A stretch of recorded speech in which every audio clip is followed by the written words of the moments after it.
Hi, my name is Josh Potter, and I'm the lead pastor here at Sioux City First Church. I want to take a moment to thank you for watching today's video. I truly hope that you find it life-giving, challenging, and encouraging. We do want to get to know you beyond a YouTube video, so I want to encourage you, go and visit our website, siouxcityfirst.org. You'll find lots of information there, ways to connect with us, ways to give to support what we're doing here at the church. But just want to give you an opportunity to get to know us a little bit more by going to the website. Once again, we'd love to meet you in person, and hopefully you can join us soon. Otherwise, go visit our website. We hope that you have a great week, and we hope that you're inspired by today's message. Thank you. Have a great week. Y'all can hear me okay? My mic's, I think I accidentally turned it off. Handling children. But it is good to see you this morning. Good to have you with us here today. First off, I want to start with a quick poll this morning. How many of you are the firstborn of your family? You're the oldest child in your family, okay? Everyone look around at these people, okay? How many of you are the youngest of your family? You're the baby of the family. Okay, that's me. You're my tribe, you're my people. I love you. I love the rest of you too, but you're my people, and you get me a little bit more. We can't leave out the middle children. They already have enough trauma in their lives. If you're a middle child, raise your hand. Okay, these are the ones who life was never fair to, and they're the victims of everything, right? I am the baby of my family. My sister surpassed 50 last year.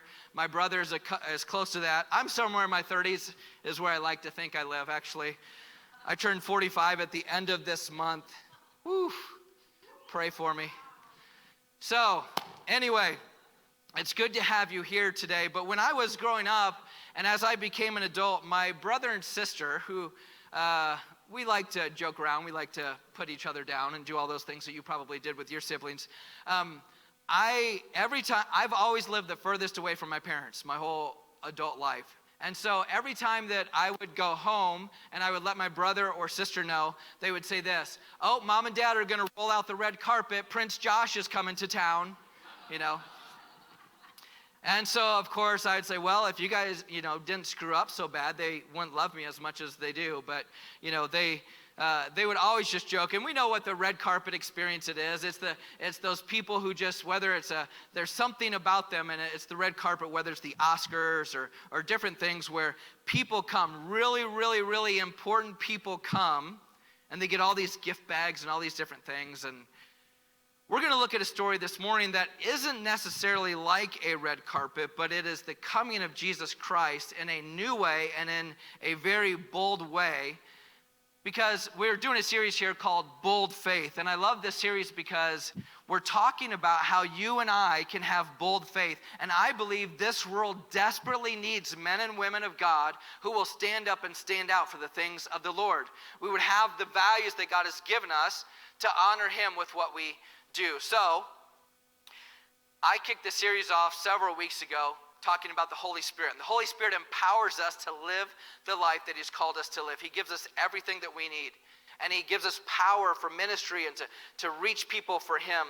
An endowment of power to do the work of the ministry. The week after, Pastor Tyler shared a week on faith and fear and how those interact and how we can have bold faith even in the midst of fear. And Jason Geary shared last week about Esther, and he shared about the risky move that she took, the bold move that she took, and how God honored her in it. And this morning we're going to look at Jesus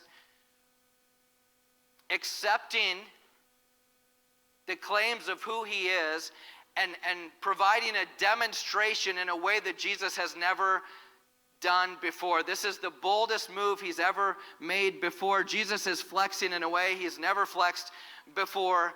And we're going to look at the triumphal entry. If you have a Bible, turn to Matthew chapter 21.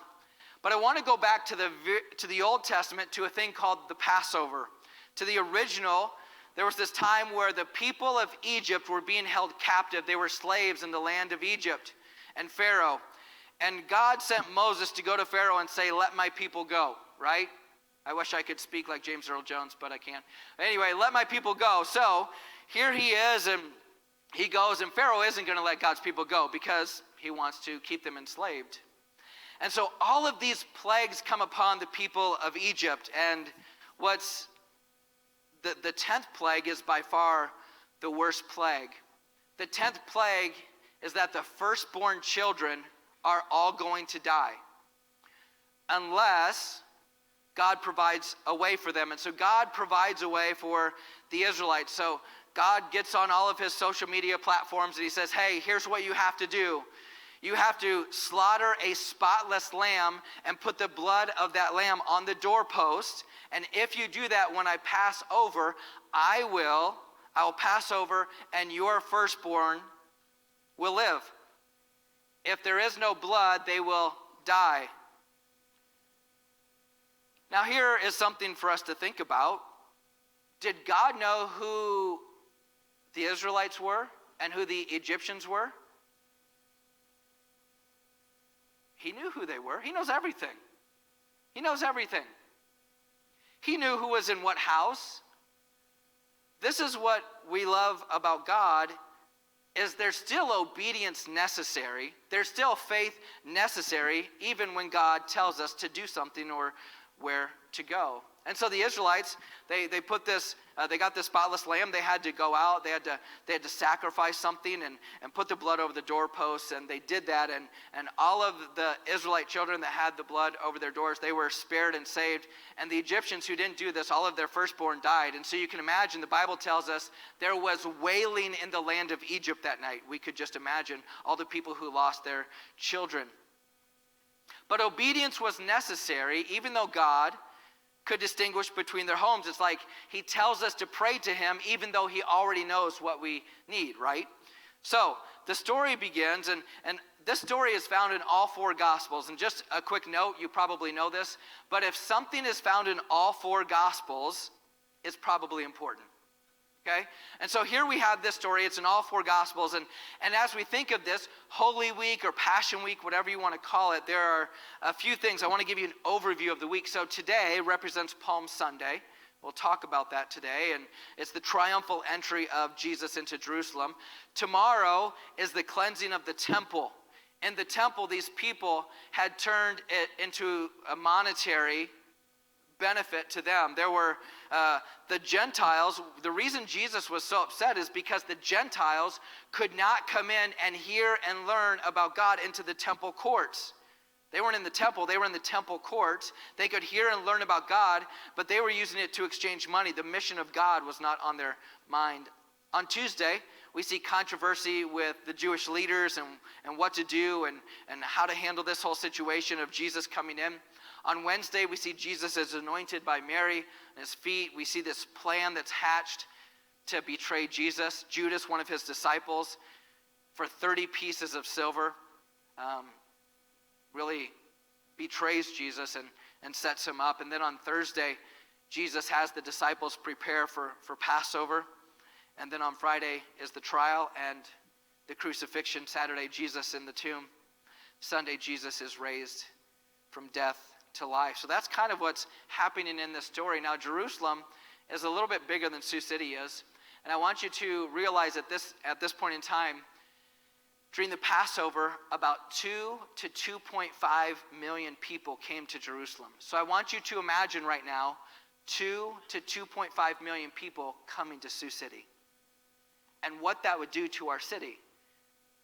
And so here's all of these people, and we see this in the Old Testament. They had different tithes that they were supposed to take throughout the year, and there was the Levitical tithe where the priests could do the work of the ministry. But 10% tithe they were supposed to put aside was so they could travel to festivals like this, the Passover. The people of God could go to this. So they put a tithe throughout the year so that they could travel to Jerusalem because it was miles and miles away. So Jesus is in Bethany, this Bethpage area, which is just a few miles away from Jerusalem, but it sits about 2,000 feet higher in elevation. So I want you to imagine these people here could look down over the city of God. And so that's kind of the scene that we're seeing happen here. And then there was a crowd that gathered there. And there were three groups of people in this crowd. The first group of people, it was the Jews that lived in Jerusalem. That was the first group of people. It was the people who were there. Then there was a crowd from Galilee. And then there was the people who saw Jesus raise Lazarus from the dead with Martha and Mary. So there's these three crowds that are there, and Jesus sends some disciples to go ahead to get a donkey and a colt that had never been ridden before, and bring it to him. Now, I don't know how much experience you have in riding animals, but typically you would never want to ride an animal that's never been ridden before. And it's possible that Jesus doing this was simply just him once again showing that he has dominion over all creation. And he's fulfilling prophecy in Zechariah 9:9, which is part of the text that we're going to read through. It says, "Rejoice greatly, daughter Zion. Shout, daughter Jerusalem. See, your king comes to you, righteous and victorious, lowly and riding on a donkey, on a colt, the foal of a donkey." So here's Jesus coming in on a colt. This is the Messiah that they've been waiting for. They've heard hundreds and hundreds of years. They've talked about this Messiah, this Savior who is going to come and to rescue them. And here he is. This king is here, but he's not riding on a horse or a steed. He's riding on a colt. He doesn't have these royal robes on. He has the clothes of the poor and humble. Not coming in power by force, but rather love, grace, mercy, and soon to be sacrifice of his own life. So as we're setting the scene for this triumphal entry, there are two reasons why this event had to happen. Two reasons why. And the first one is this. The first reason is that Jesus is declaring himself king in a way that he's never done before. The language that's used in the scriptures we're going to read, it's language, it's kingdom language, it's messianic language. And the other reason why he had to declare himself king, and the people were going to declare him king by shouting Hosanna. And two, it was to force the Jewish leaders to act. They had to do something. They could not let Jesus get away with saying that he was king or that he was the Son of God or that he was the Messiah. So they had to do something. Have you ever been in a position before where you had to act? Something happened. So last week, we took the kids to Drop Zone and had a really fun time. And I was there, and I was up on the mezzanine area. And I was watching the kids play, and there was the obstacle course and the trampolines, and there was a dodgeball area. And so I was watching, and as I was watching the dodgeball area, my daughter happened to be in there, I saw there was a young boy in there, and he got hit by a dodgeball, and he didn't go out. Now, there was no one really supervising it, so he just stayed in there. And then he got hit again, and guess what happened? He didn't go out. He got hit a third time. Does anybody in here think that he went out? No, he did not go out. So my daughter was looking at him, pointing and telling him that he was out. He had a ball in his hand, and he took that ball, he reared back, and he threw that ball at my daughter and hit her right in the face. Now, as a dad, I had to think, how do I keep my credentials as a minister and go talk to this young man and counsel him? I politely put my butterfinger on the table, and I walked down the stairs. And I walked down the stairs, and I said, come here really quick. And so he came over to me, and I said, hey, when you play dodgeball, what are you supposed to do? And he says, I don't know. Typical, fifth grader. I don't know. I'm like, if you get hit with 2 dodgeballs, what are you supposed to do?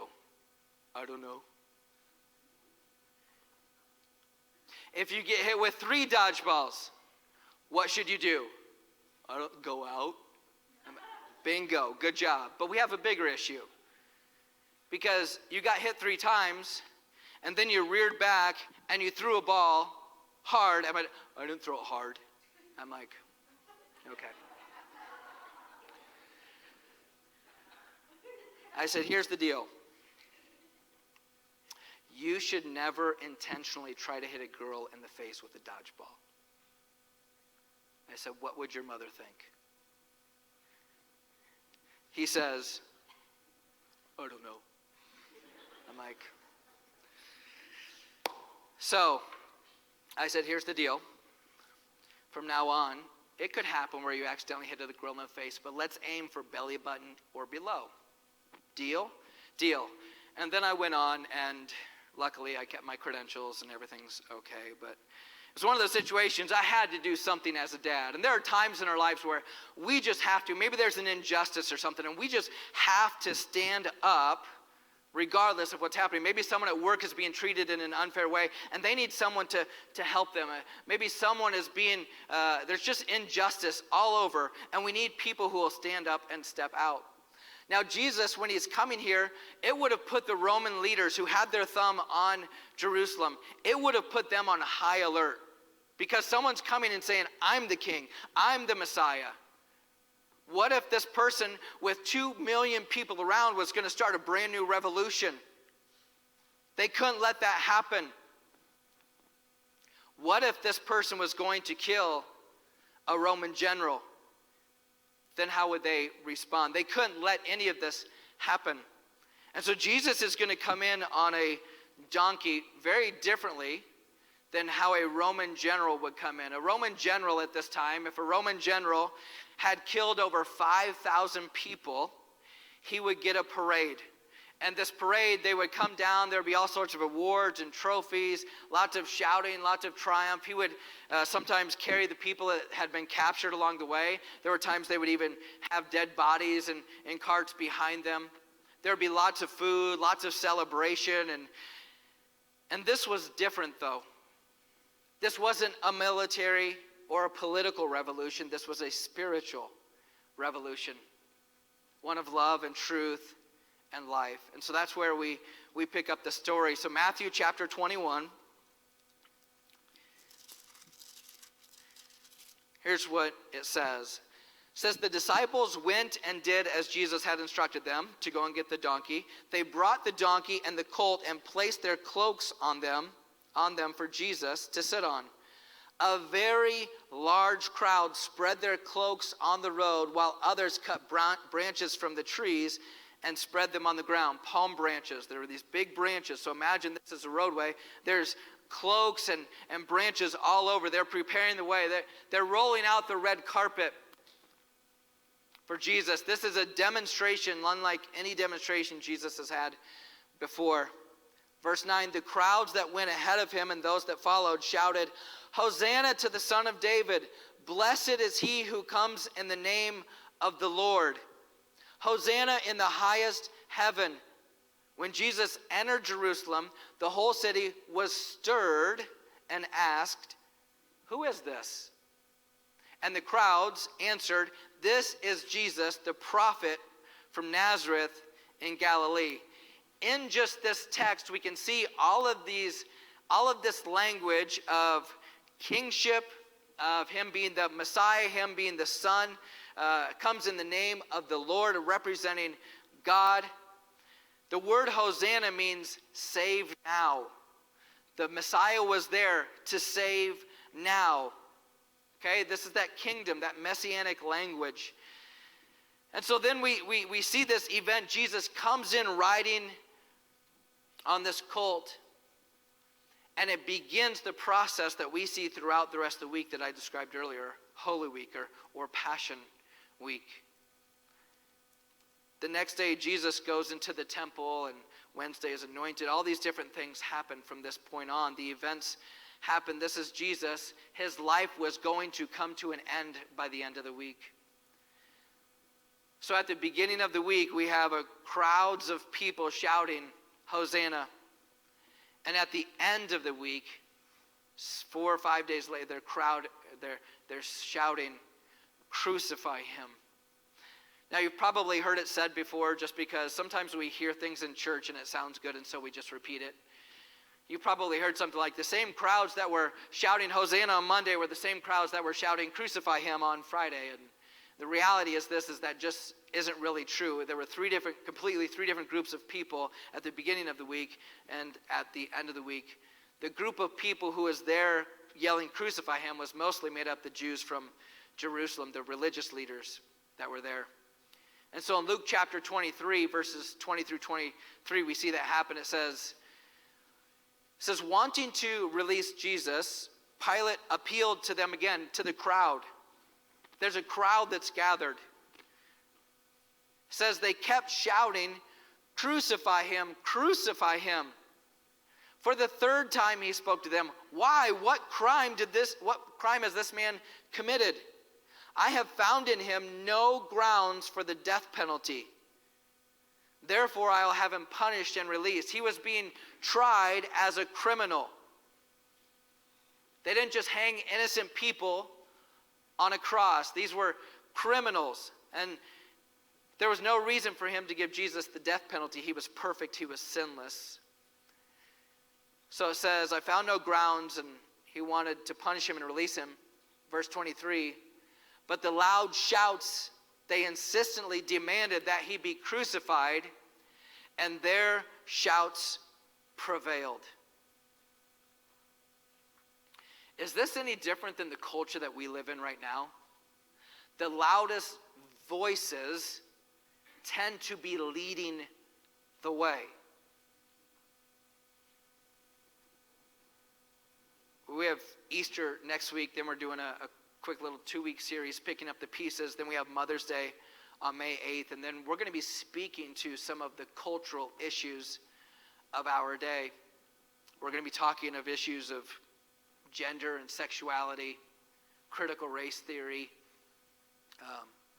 one of them that we're calling Christian atheism, abortion. I believe it's right for the church to speak issues of truth to a culture. I recently read something that's just been stirring in my heart since. On our way home from Florida, I saw there was the way people identify sexually today. And I went through previous generations, and traditionalists, it was like 1.2%. Baby boomers was like 2.6%. Gen X was 4.8%. And millennials was, I think it was 8-point-something%. And then Gen Z was up to 20%. Kids under the age of 25, 1 in 5 is identifying as LGBTQ+. And so we need to speak truth to issues of the day and to the loudest voices of the day.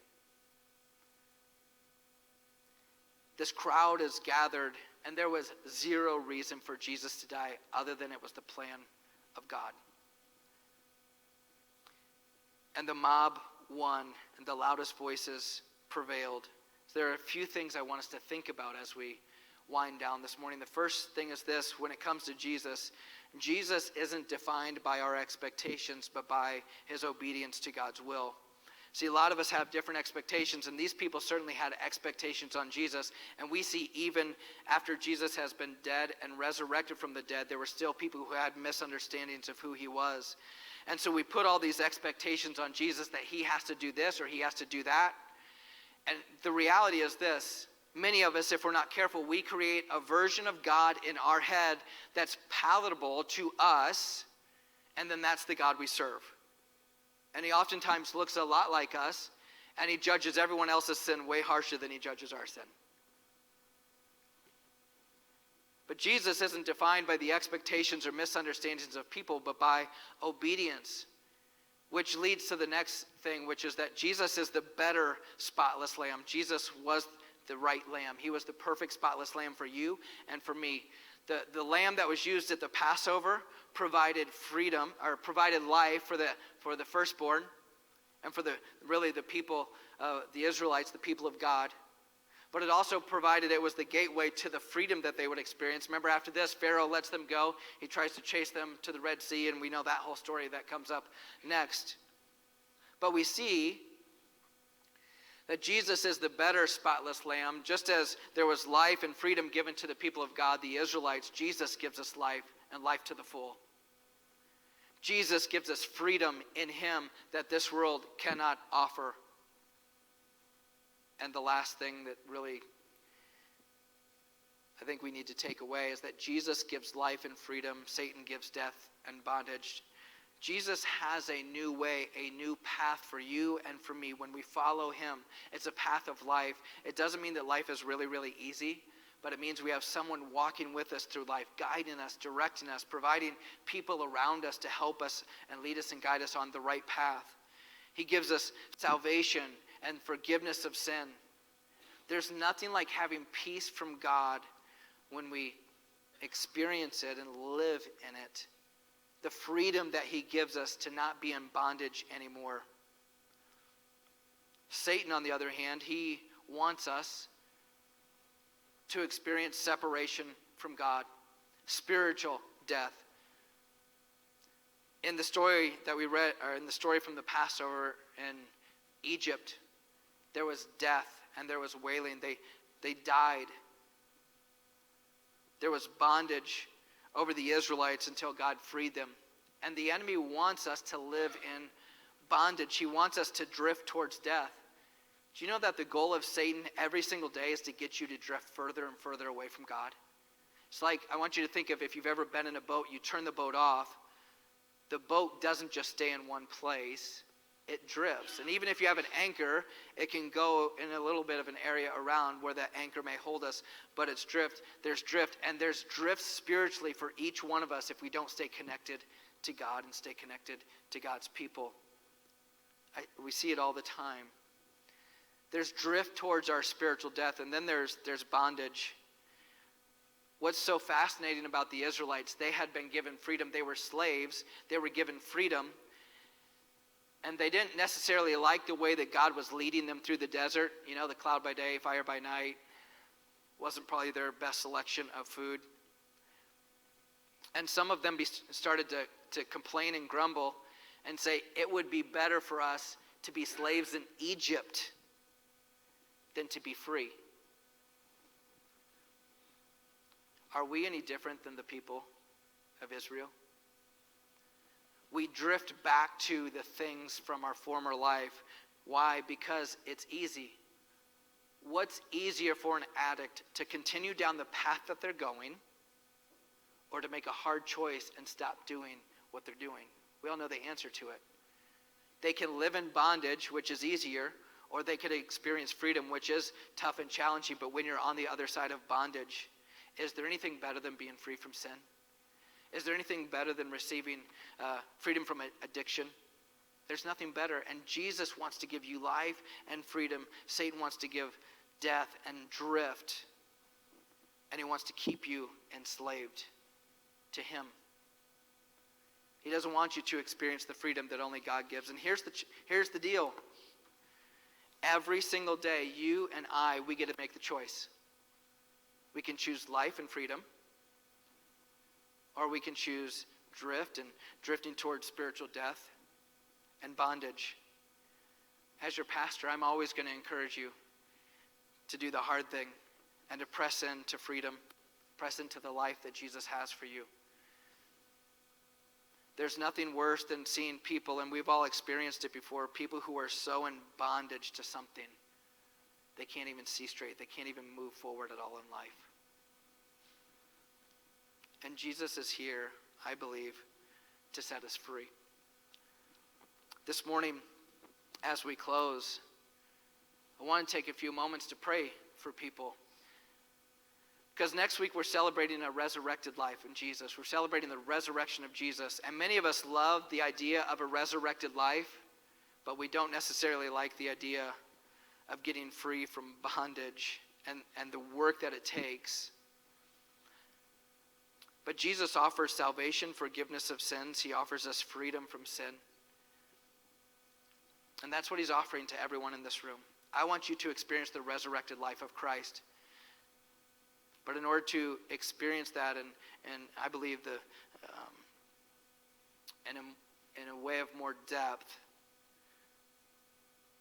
we have to receive him. We have to walk away from the bondage. We have to make the hard decision. I'm not going to do that anymore. I'm not going to go there anymore. I'm not going to continue to drift. And some of you have drifted. Some of you have never, ever given your life to the Lord, and so you're here and you're like, I'm just in my natural surroundings right now, so you don't know about drift necessarily, because you've been just drifting your whole life. But there are others of you, and you've been in church for years, and for some reason or another, you've drifted from where you were to where you are now. And you've kind of gone back to some old habits, and they've got you. And Jesus is offering you freedom from that this morning. So I'm going to ask Pastor Tony to come, and he's just going to play something softly for us. And I've been praying the whole week that if there was anyone here, even if there's one person, Jesus wants to set you free. If there's anyone here who's addicted to something, if there's anyone here who has, maybe it's a behavioral thing, you're in bondage to something, maybe it's money, maybe, I don't know what it is, you're enslaved to something, Jesus is here saying, I'm here to set you free. I have a new life and a new path for you. And so I'm going to have you, in just a moment, I'm going to have you stand, and Diane and Monica are going to come over here, and they're going to pray, and Melissa and I will pray here, and Pastor Tyler will pray over here. If you need salvation and forgiveness of your sins, we want you to first and foremost come pray with us about that. But if you're here and really, there's some of you here that you're just tired of being tired, and you're exhausted from being in bondage. And God's saying, freedom is yours today if you'll embrace it. Now, I've been in services like this before, and in services like this, it's easiest to do something like this. I'm just going to stay in my seat, and I'm going to talk to God, and I'll work it out. And is that possible? I believe, yes, that's possible.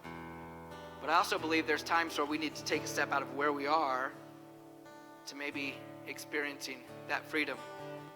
Others of you may be here and you'd be like, you know what? I should probably go, but I'm going to handle this at home. I'm going to take care of this tonight. I'll deal with this later. And what you need to understand is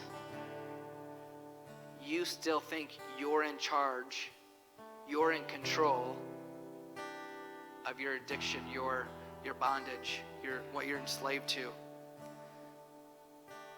So I'm just going to ask you in just a moment, we're going to stand, and I'm going to ask you to come pray with one of us, and we're going to pray with you because we want you to experience freedom in Jesus. There is nothing like it. It's like having a 1,000-pound gorilla lifted off of your back and experiencing freedom in Him.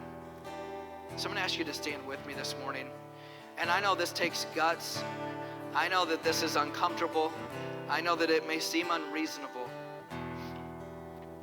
But if we're going to get free and live the life that God has for us, we have to take a step out of where we are to where God wants us to go. And for some of you, it's the bold step of faith that you need to take.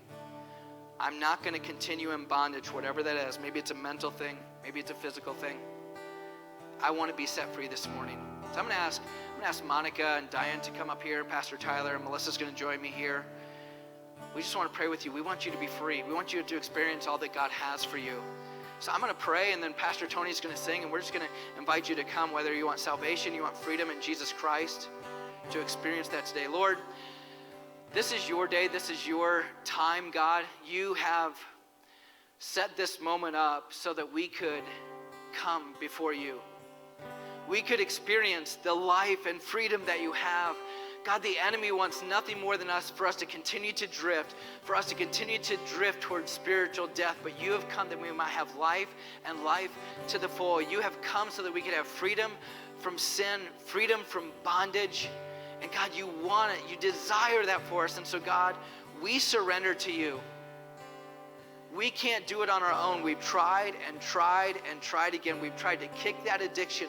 We've tried to change that mindset. We've tried to fix that emotional wound. And we haven't been able to do it. And unfortunately, we've become enslaved to it. We've become controlled by it. But God, we want you to set us free.